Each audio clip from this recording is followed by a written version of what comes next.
बहुत पहले से ही सत्र की घोषणा कर दी गई, तो सब अपनी तैयारी कर सकते हैं, किसके पास क्या अस्त्र शस्त्र हथियार हैं, विचार हैं, तर्क हैं, तथ्य हैं, डेटा है, वो जुटा लें। मुझे ज़्यादा दुख तब होगा जब हर बार की तरह किसी बड़े एक मुद्दे की भेंट पूरा सत्र चढ़ जाए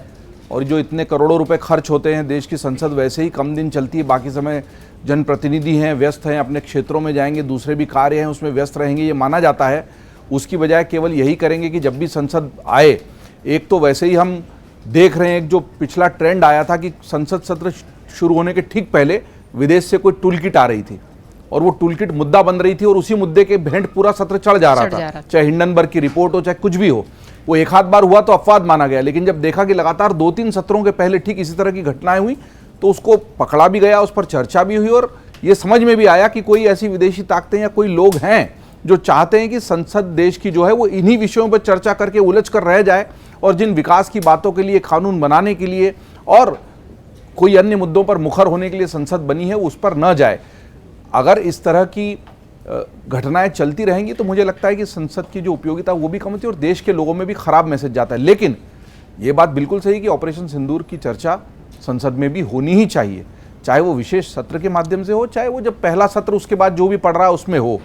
अब उसमें चर्चा क्या होगी, सार्थक चर्चा होगी, सवाल कौन से पूछे जाएंगे। अगर सिर्फ इतना पूछना चाहते हैं आप कि भारत के कितने जेट गिरे, तो मुझे नहीं लगता कि ये बहुत सार्थक चर्चा हो पाएगी। हाँ, ये सवाल पूछा जा सकता है कि जो कुछ हुआ आपने बदला भी ले लिया, लेकिन पहलगाम में जो सुरक्षा चूक हुई उसका जिम्मेदार कौन है, और सुरक्षा की चूक तो बहुत बड़ी थी, वहाँ किसी पुलिस का या किसी सुरक्षाकर्मी का न होना, इतने दिन तक रेकी का होना, ये सब बातें बिल्कुल सही है और उसकी जाँच होनी चाहिए। और वो एक बात है कि वहाँ खुद वहाँ के मुख्यमंत्री उमर अब्दुल्ला से लेके वहाँ पर बाकी अन्य लोगों ने भी स्वीकार भी किया है और कहा है कि हमारी बड़ी चूक थी, पर क्या केवल इतना कह देने भर से उनको छूट मिल जाएगी? वो आतंकवादी जो सचमुच जिम्मेदार थे इस घटना के वो नहीं पकड़े गए, पर उनके आका जो थे वहां तक जाकर हमने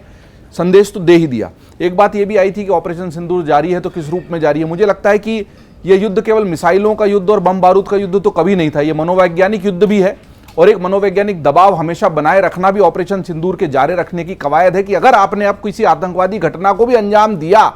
तो हम उसको युद्ध ही मानेंगे। ये अपने आप में ऑपरेशन सिंदूर की जारी रखने की बात पर मैं जरूर कहना चाहूंगा कि अगर युद्ध हर तरीके से लड़ा जा रहा था, नैरेटिव वॉर भी था, उस नैरेटिव वॉर में हम भी जानते हैं कि शुरुआत में हम पिछड़े, हम बहुत ज्यादा नुकसान उनके आतंकवादी ठिकानों को पहुंचाने के बावजूद भी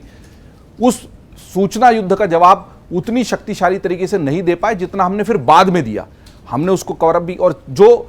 ये प्रतिनिधि मंडल भेजा गया सर्वदलीय, मुझे लगता है कि ये मास्टर स्ट्रोक था। ये कूटनीति के स्तर पर जो कमजोरियां रही भी उसको बेहतर करने के लिए, उसको संतुलित करने के लिए और उन कमियों को दूर करने के लिए एक अच्छी कोशिश थी। ये कोशिश केवल इतने भर तक सीमित न रहे, ये भी जरूरी है। तो उम्मीद यही है कि संसद के मानसून सत्र में सार्थक चर्चा होगी। विपक्ष को जो सवाल पूछना है पूछना ही चाहिए, वो पूछने का अधिकार है। और केवल ये भी है, सत्ता पक्ष को ध्यान देना होगा कि ये केवल विपक्ष तो वहां पर प्रतिनिधित्व कर रहा है उन आवाजों का जो देश के गलियारों में सवाल गूंज रहे हैं। मैं हमेशा कहूंगा कि मोटे तौर पर देश की जनता ने युद्ध में सैनिकों का साथ, देश का साथ, राष्ट्र का साथ दिया है। चाहे हमारा फायदा हुआ हो, नुकसान हुआ हो, हम बहुत अच्छे से दुश्मन का प्रतिकार कर पाए या कुछ मोर्चों पर हमें पीछे भी हटना पड़ा, लेकिन उसके बावजूद हमेशा देश की जनता मोटे तौर पर साथ में ही रहती है। लेकिन कुछ सवाल होते हैं जिनका जवाब जरूरी होता है, वो जवाब देना चाहिए। वो जो शुरुआती सर्वदलीय बैठक थी उसमें देने की कोशिश की गई, लेकिन उस दिन अगर बिहार के मधुबनी जाने की बजाय वहीं सर्वदलीय बैठक में प्रधानमंत्री बैठे होते तो मुझे लगता है कि उसका भी स्वर बहुत अच्छा जाता। उस दिन उनको सर्वदलीय बैठक में अगर उपस्थित रहते, शायद विपक्ष को इस तरह हमला करने का या इतने सवाल उठाने का मौका नहीं। तो जहां गलती है वहां गलती है। मैंने पहले भी कहा था, आज भी दोहरा देता हूं,